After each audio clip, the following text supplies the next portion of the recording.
Lagi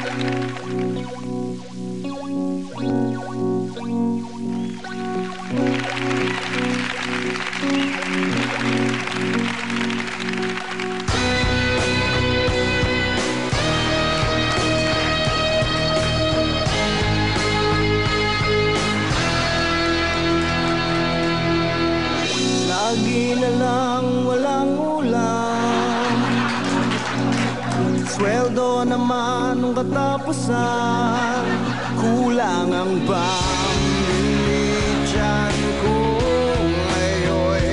Parang walang laman, naubos na ang lahat, pati toyo at ketchup, nabibitin pa rin dahil hindi masarap.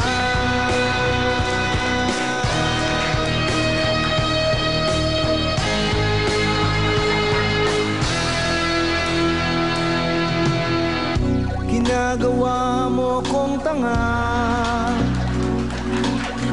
ulam ko na chinaw mo pa, medyo panis pa ang kanin, lamig, tutong lang at pinipig.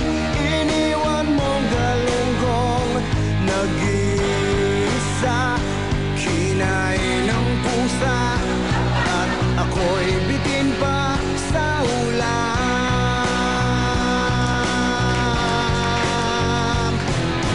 Pero ako'y nag-alala, baka masobrahan sa kanin.